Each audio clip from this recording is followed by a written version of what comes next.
Hello and welcome to the She Leads podcast, a podcast about women flourishing in the church. Alongside my co-host Dave Bish, we'll be interviewing some of the authors that I've so appreciated and learnt from over the years. In writing this book, I wanted to do two things. Firstly, diagnose a problem in the church, and secondly, help others to feel it. I didn't want to, and so haven't offered solutions. That I hope will come through listening to each other. So if you're interested in the future of women flourishing in the church, then listen along. And if you can, join in the discussion.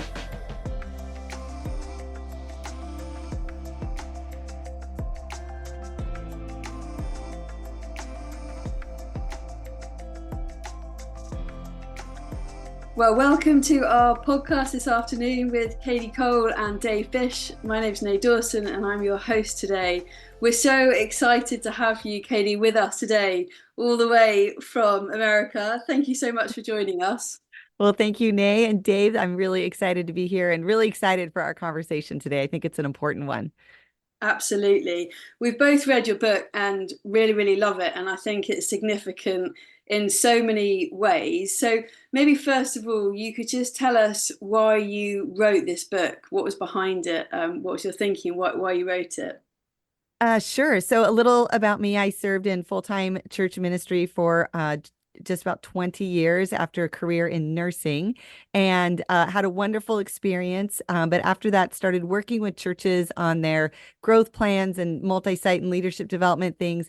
And we kept running into this issue of having enough leaders. And I'll be really honest, most of my experience, I didn't stop and take a look around very well to realize how difficult it is for women to break through in leadership. I grew up in a career that was mostly women in nursing. And so I had a lot of really early developmental experiences and people and leaders that I didn't realize people didn't have when they came up in leadership through church. And so we started running into this issue around number of leaders. And I started really just researching and realizing what a big problem this was, and actually how many barriers I did have, but didn't give myself, I don't think credit is the right word, but I was unaware of even the things I battled. And I think most of those experiences I had, like other women, I blamed myself or thought I wasn't a very good leader.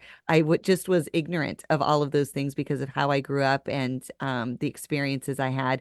And so as I was working with these churches, just decided to kind of put pen to paper and see if I could capture some of these thoughts for other people. And very much like you, once the book got published, it kind of took off on me unexpectedly, and just very excited about people being open to talking about this, particularly in the field of developing female leaders and raising up a next generation, kind of regardless of age, but this next wave of female leadership in the church, kind of regardless of theology or context.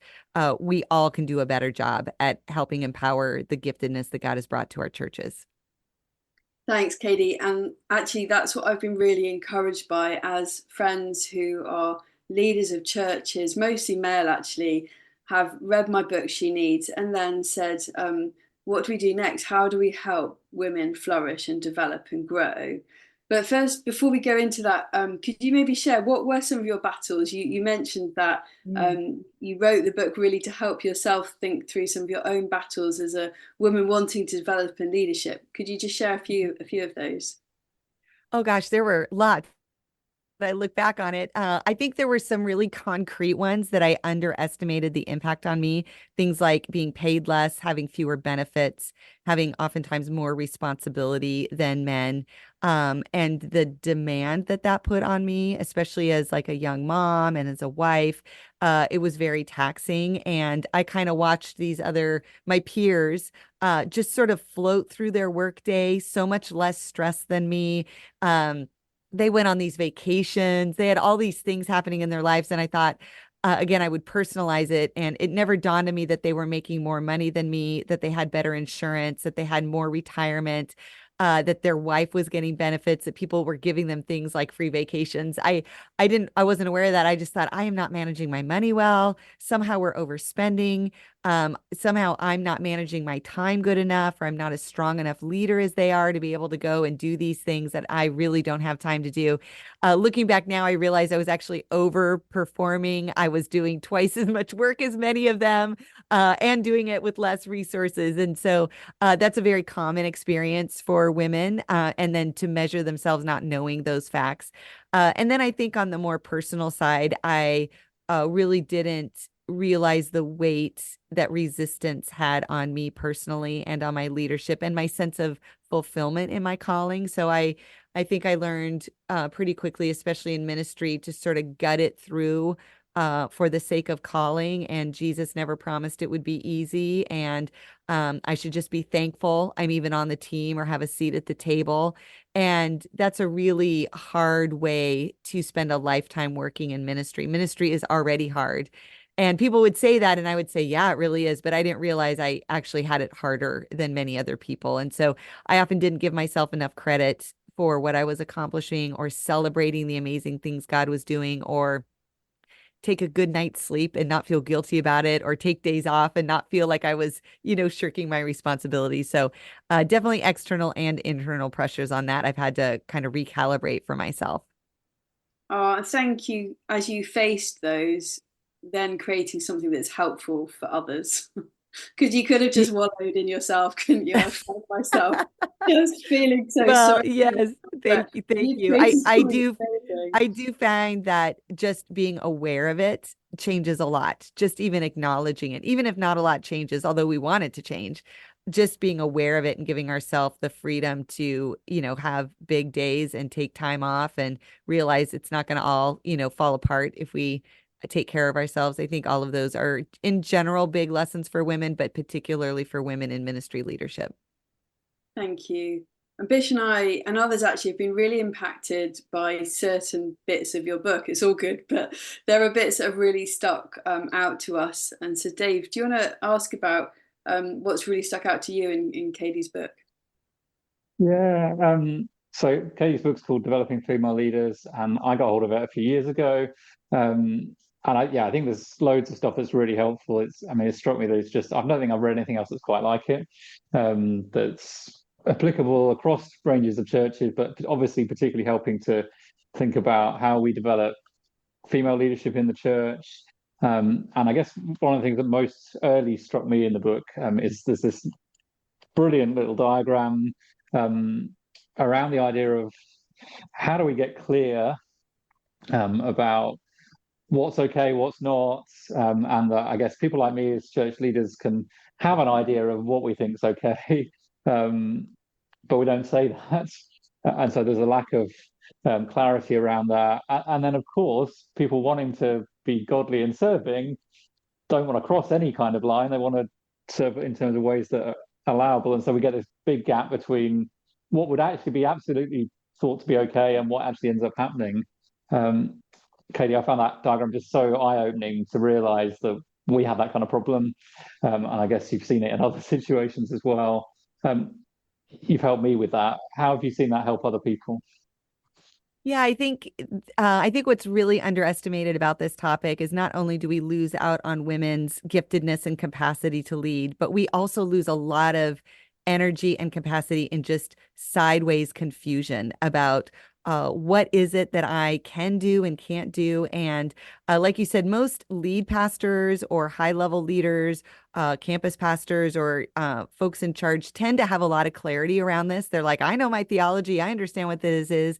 But as we move down through the organization, that gets fuzzier and fuzzier. And for most women, especially the kind of women we would want in leadership, right? Women who have been Christians for a while, they probably have been at your church for a while. They love God. They have maturity in them. We don't need to promote a whole bunch of brand new people into leadership. We want people who know a bit and have been around a while. And those of us who have especially grown up in church, we know that one of the biggest sort of like quote sins for a female leader is to overstep her line and to ask for more than what's been given, or God forbid, actually do something that's not allowed. It's sometimes the unforgivable sin, and women can easily get blacklisted in their leadership because they were a little too what other people would describe aggressive, or maybe they were trying to grab for authority or position that wasn't theirs. And we never like that in a leader, but we especially don't like it in female leaders. And so a lot of women, again, those mature women who know their word and who have been around for a while, they will lead way below where that line is. So let's just say on a scale of 1 to 10, your church is at like a 7. So there are some roles reserved for just men, but anything up to a 7, if that 7 is fuzzy, which I can almost guarantee it is, unless you have some real clarity and have done some really intentional work around this, it's fuzzy. And so godly women are going to go, it's probably around a 5. And so I'm going to lead at about a 3.5, just to be really clear that I'm not going to like accidentally bump in or, again, God forbid, step over that line.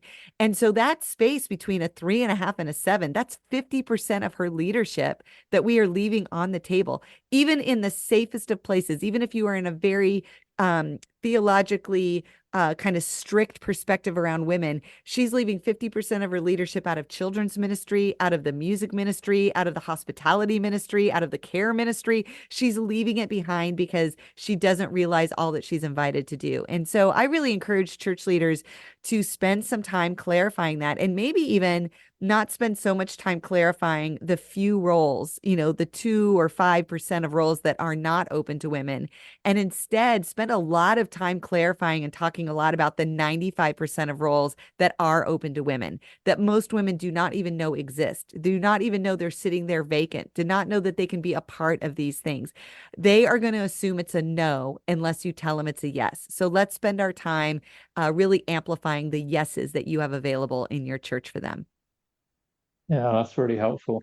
I've heard some people push back and say, well, the ambiguity helps us kind of stay united, and because then we can all sort of say we fit, and it doesn't amplify that kind of differences between us. I wonder if you could tell us, and maybe now you've got some thoughts on this as well, but like, what does that do to women?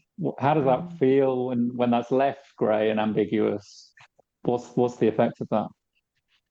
Well, I do think there is a role for ambiguity, because when we get too boxy and too strict, it does make people measure up into some sort of expectation that they may or may not fit in, which actually works against inclusiveness and helping other people show up at the table in unexpected ways. And my experience, maybe you've had this too, is usually when God is ready to do something big or different, especially that's spiritually significant, a lot of times he brings people that are unexpected to be voices in that. And so a certain amount of ambiguity is helpful. But what I would say is we want clarity around the what and ambiguity around the how. So the what we value, what we believe about these things, what we're trying to accomplish together needs a lot of clarity.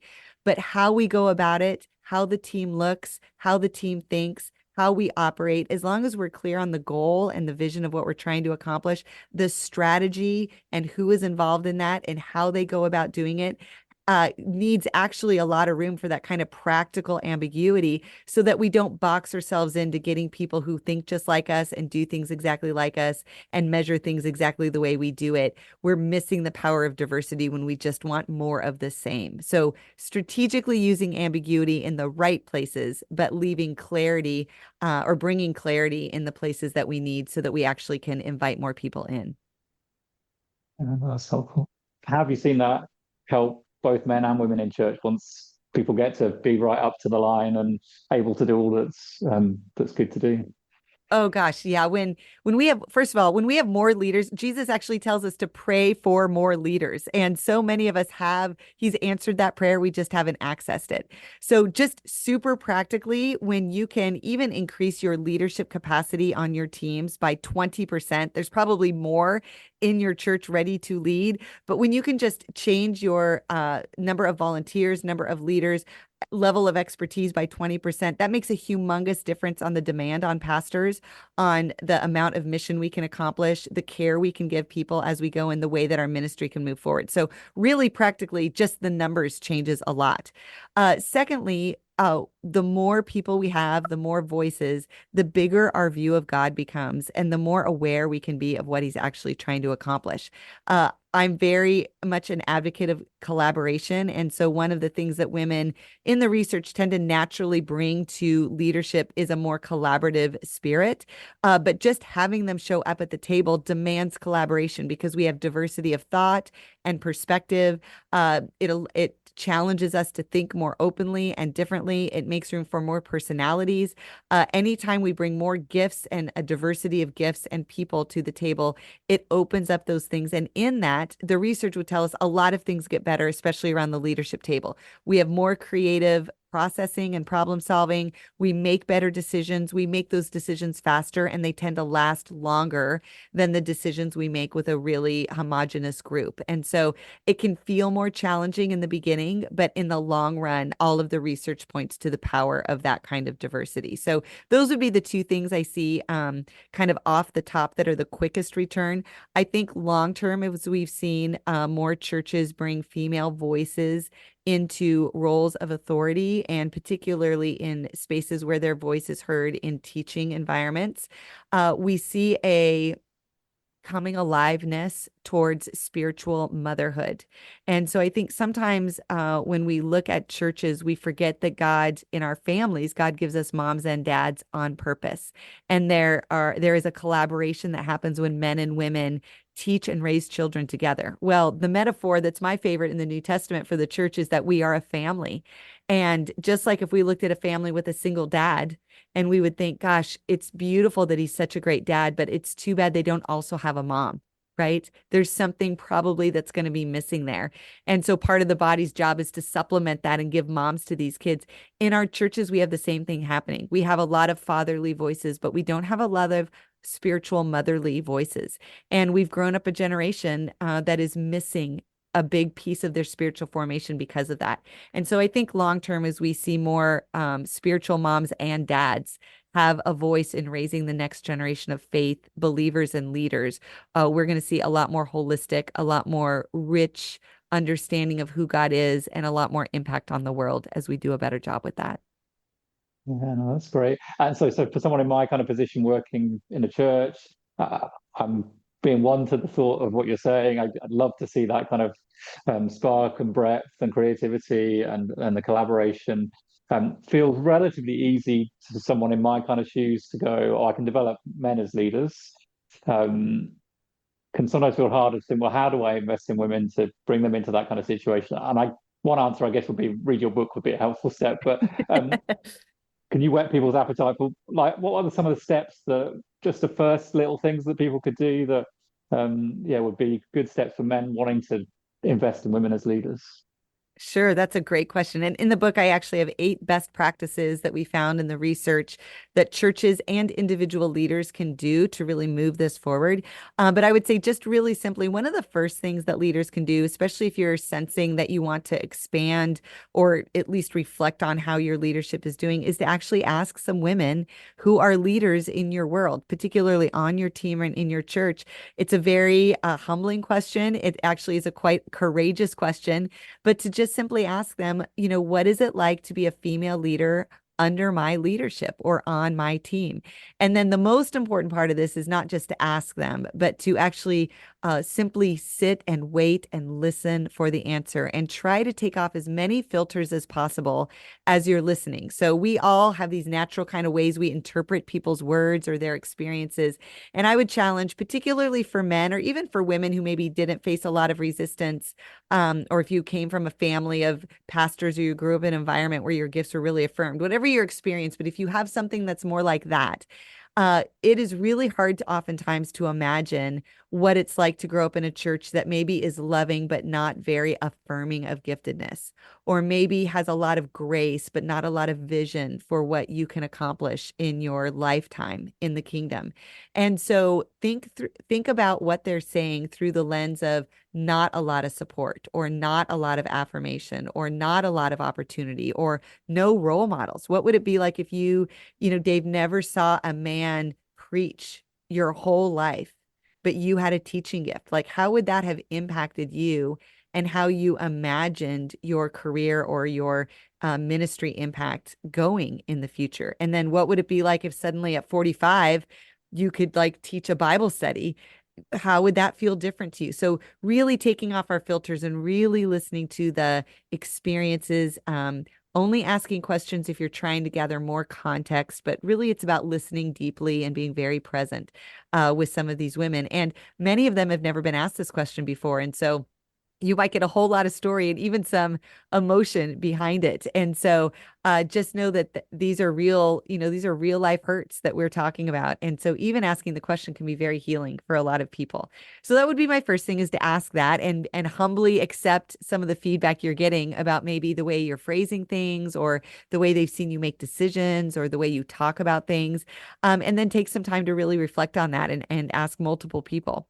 The second thing would be to look around and just ask yourself who's missing in your different circles of influence. Who's missing at your leadership table? Who's missing from the team of voices you go to for inside scoop? Who's missing in your friend base? Do you have people that are different than you in your friendships? Who's missing maybe in your neighborhood? Who's missing on the people you go on vacation with? Just, am I missing a perspective that is different than mine, that would help me see God in a bigger way, help me understand how to reach my community in a more authentic and personalized way, help me to understand more deeply what people are going through? Am I missing anyone from those spaces? Those would be the top two questions I would ask other people and myself. Yeah, that's really challenging and yeah, really, really helpful. Thank you. Kadi, thanks so much. There's so much in what you've just said that I'd like to ask you more of, but I'll keep it brief. Um, I've had quite a lot of pushback when I've been talking about encouraging women to flourish in the church and using untapped gifts. So often women, it feels like their gifts are left on the shelf just to get a bit old and rusty. And maybe when they want to use them. So a friend of mine, an example is she read my book and she said, no, the first thing I did is went up into the attic and got out a box labeled theology books for the past, and she taped it up, and she hadn't looked at it since she did a training course a good 15 years ago. And she said, your book made me realize that I could be a home theologian.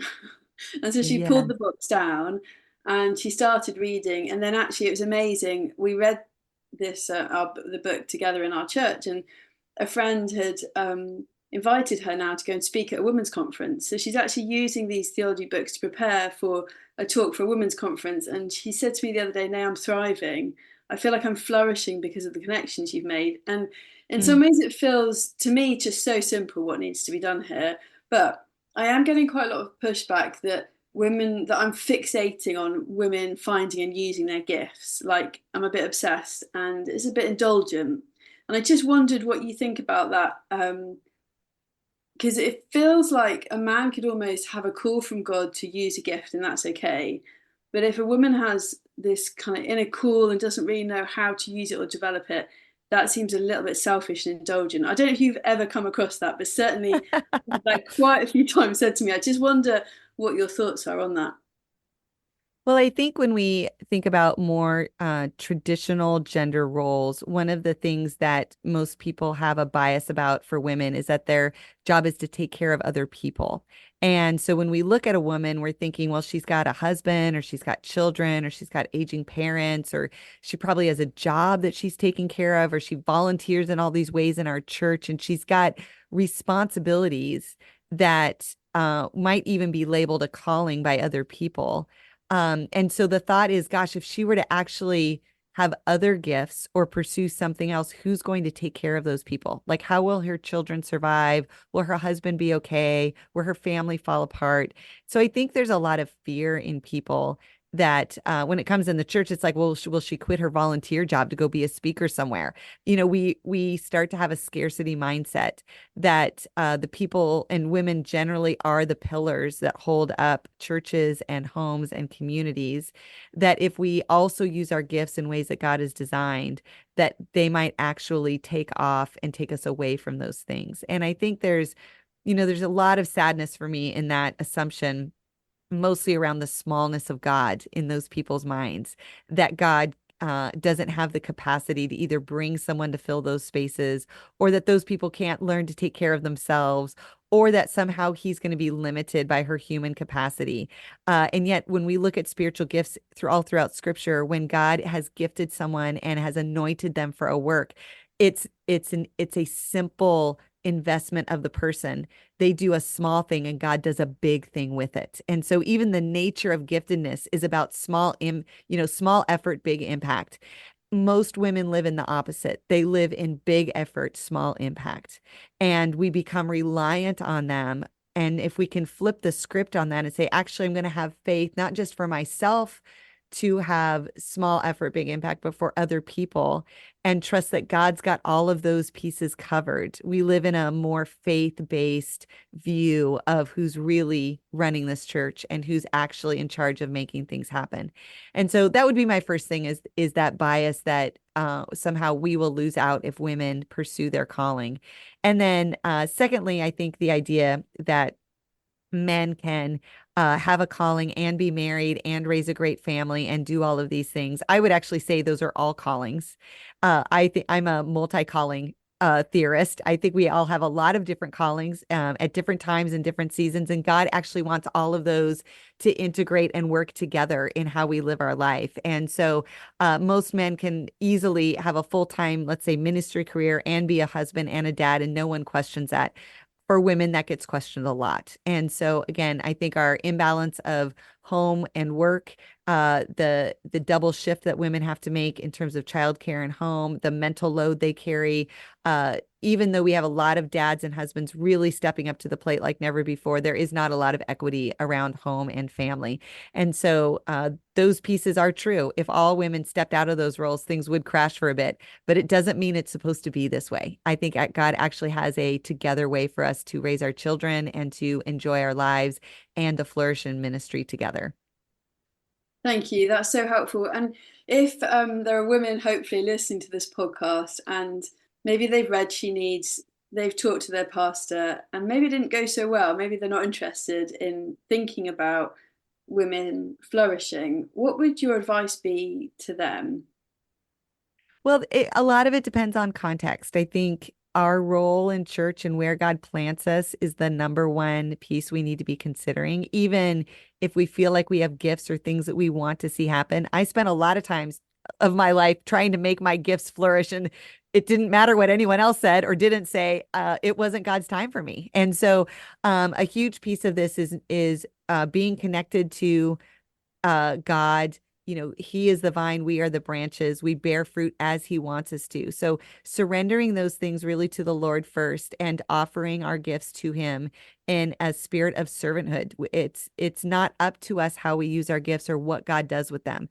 Our job is to not bury them. And so if you're in a place where you're being asked to bury your gifts, that actually is wrong. That would not be something I would want to endorse. But where does God want you to use your gifts? You're probably already using them. Where does he want you to expand them?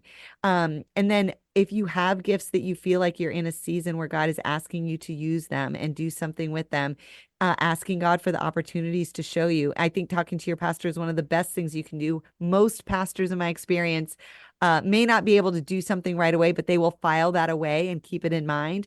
But there are environments where your particular gifts might not be allowed to flourish. And I think that's the question mark that says, God, is this the time? And if it is, and this is literally a place that there's nowhere for me to use my gifts or to practice using my gifts or to learn how to steward my gifts. I think sometimes we think gifts come mature, gifts come rough, and we have to like practice and, take reps and try things out and experiment and say yes to opportunities. If this is not a place I can even nurture my gift, then yeah, this might be then God might have a different place for me. For the most part, for most women, I think most churches have places that we can begin testing and experimenting with our gifts. And then as we grow in maturity, as we see fruit, God brings other doors and we can follow those open doors. I do think for women that have strong gifts that you have developed and you're in a place where you're not allowed to use them, it would be a real surprise to me that God would have you stay long term in a church body where you are not allowed to really contribute your gifts in any way. That would be a surprise to me in how I see God work. But I have seen it happen for a season in people's lives that God uses strategically. So I wouldn't give it up too early till you know for sure the Lord is leading you. Kadi, thanks so much. You've been so helpful. Apart from your book, what else would you recommend for women or for church leaders to recommend for women in terms of other resources you've got or online work that you could offer for us? Well, sure. So I have a website, Kadi Cole, that's spelled Kadicole. We have quite a few resources under passion projects where you can find more information about developing female leaders. I have resources for men and church teams and also for women as you try to find your leadership voice, as you start to experiment with your giftedness, as you learn how to become more assertive in your leadership. Those are things where you probably are going to be bumping up against culture and tradition and maybe even your own biases against yourself. That was certainly a big one for me. And so I try to write and speak and do podcasts and all the things to similar to what you're doing to just help all of us begin a better conversation about how we can be leading ourselves in this opportune time for women leaders. And then I would really, those are the things I have in my little slice of the world. But I really want to encourage women to identify your spiritual gifts. At the end of the day, if you know who you are according to God's word, you can walk in confidence in how God has made you and in the call he has put on your life. So figure out how to figure out your spiritual gifts, use them, practice them, find other people who have them, read books by people who are good at those things, listen to podcasts, explore, ask for feedback. We are in charge of stewarding gifts. At the end of our life, we are not going to get to heaven. Jesus is not going to look at us and say, hey, let me ask your husband or your boss or your pastor what they did with your gifts. He's going to ask you. He's going to ask each of us, what did we do with the gifts that God gave us to steward? And so we're responsible for knowing them. We're responsible for developing them. And we're responsible as God opens doors for us to use them to their fullest. And all of us can do that no matter where we find ourselves today. And as we move forward in that, I know and trust that God is going to have more and more opportunities because the harvest is plentiful, but the workers are few. And so if you have a heart to be a worker in the kingdom, God has a place for you.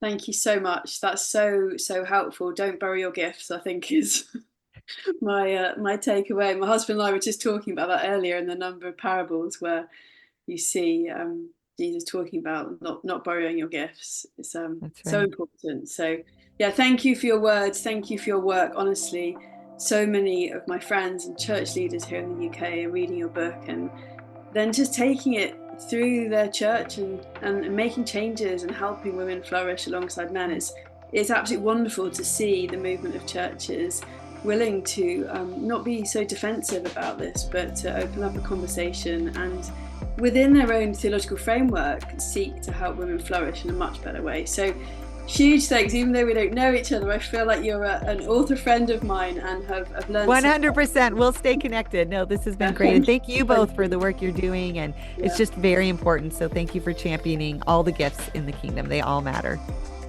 Great. Well, thanks for joining us today on our She Needs podcast. We hope you've enjoyed our interview with Kadi Cole. And we hope that you buy her book and read it and make the most of the incredible resources that she has on offer to help women flourish in your church. Thanks a lot. Bye-bye.